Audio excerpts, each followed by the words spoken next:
What's up, guys? Chemist here from Meanwhile in the Man Cave, where we take a look at all things pop culture, games, toys, or anything we think is cool. And today, what do we think is cool? Well, that would be none other than Professor Charles Xavier's favorite stepbrother, Cain Marko, better known as the Juggernaut. Cain Marko first appeared in X-Men number 12 in July of 1965 and was created by Jack Kirby and Stan Lee. Charles Xavier's mother, Sharon Xavier, marries Juggernaut's father, Kurt Marko. Cain Marko's resentment of his new stepbrother Charles forms when Kurt Marko favors Charles over his own son. Years later, while serving in the U.S. military, Cain Marko ends up hiding in a temple to avoid an enemy attack. While in the temple, he discovers the gem of Cyttorak, and when he touches it, the gem channels Cyttorak's power into Marko. As the Juggernaut, he had incredible strength, does not need food or oxygen, was incredibly durable, and was described as once set in motion could not be stopped physically. He is so powerful that he's faced the entire X-Men team multiple occasions and gone toe-to-toe with the Incredible Hulk. The pretty massive figure here by Marvel Select. Been pretty happy with these recent Marvel Select figures we've unboxed. This one here looks to be no different. This thing looks massive here in the 7-inch scale. We'll give some measurements here in a little bit, but first of all, taking a look at the box. A little bit of artwork here on the side. Nothing too special. And on the back, brief description of the comic character himself and a picture of the figure. So, let's not waste any time here. Let's get this guy out of this plastic and take a look.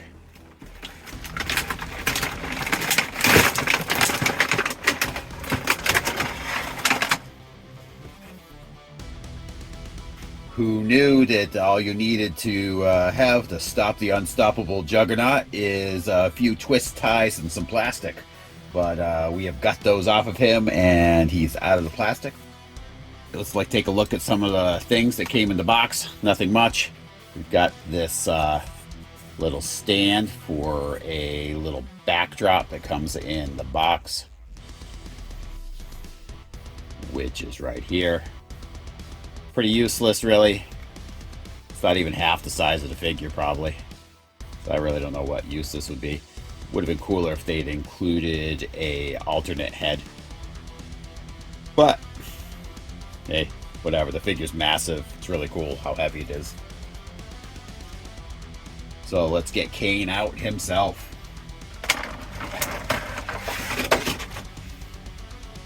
And here he is. Pretty massive figure. Get his arm down here. Looks better with his arm down. Let's give you a measurement to start off before we start looking at his articulation. Here he is. And he's coming in at just under 9 inches tall. So that's a pretty big figure.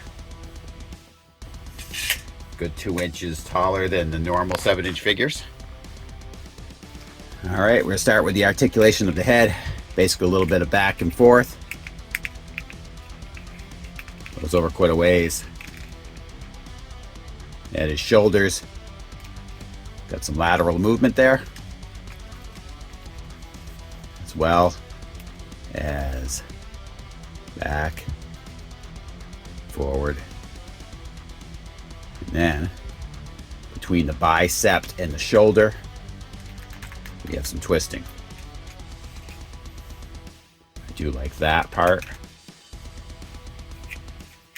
Shoulder, we got the elbow, excuse me. Back, forward, but you don't have any movement at the wrist, which is kind of a waste because you've got this right here, which would hide a wrist joint really easy. But they didn't take advantage of that. Now, here, right, you got his abdomen. You expect maybe he can do a crunch. Wrong, he cannot. No crunch motion at all. You do have twisting. You can twist him a little back and forth, but that's at the expense of him not having any kind of waist joint. Again, no reason they couldn't have hid a waist joint right here at the pants line. Kind of weird that he didn't include that. All right, now let's talking leg. Let's get this arm out of the way. Forward, no forward motion, right? With this, you can't have any swing and no swinging back. Seems kind of strange to me. You've got a joint there, but all that really does is allows for some lateral movement. Don't really know what the point of that is. You've got the twisting here as well. You can twist it right there. Again, I guess you could put his leg back that way, but that seems to be the only way. You do have his knee joint. Moving that back and forward. Yeah, it's kind of weird to me. They didn't make it so his legs could go back and forth, especially this character who should be, in a power run for, walking forward, unstoppable Juggernaut, right? All you're getting really is his knee bend. Now, down here, you could have had probably some sort of little bit of a twist motion here at his boot line. They didn't give you any. And his foot, got some twisting here, right? Of the foot back and forth, but really no angling at all, and no toe joint. So if you wanted to have him in a walking motion, you'd want to have this so you could bend his toe, but they don't give you that option. Kind of weird. Figure looks really good, but his limited articulation is going to worry me as far as posing. So without wasting any time, I'm going to try to get him into some poses, and I'm going to tell you if that posed a problem. So I did find his limited articulation kind of challenging to pose. As close as I could kind of get to have him in a kind of a motion pose, not just some sort of standing museum type pose. Not bad, but again, just a few simple fixes could have made it even better. That extra waist joint could have been huge, and some extra leg joints would have been a big help.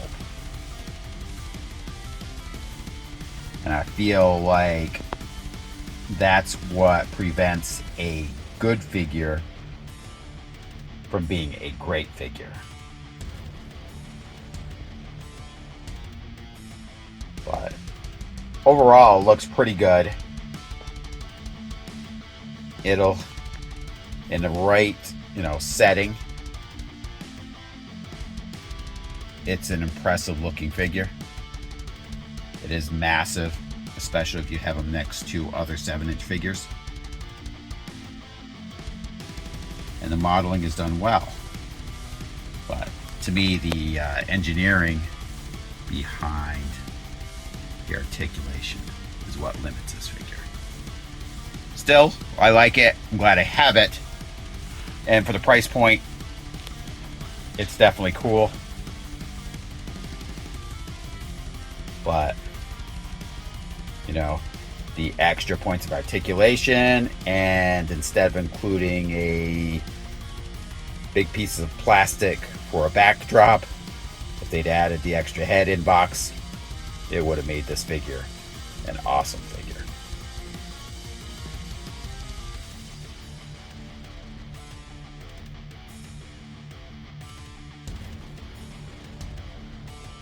So anyway, I want to thank you guys all for tuning in, and come back for another episode of Meanwhile in the Man Cave. I'll talk to you guys later.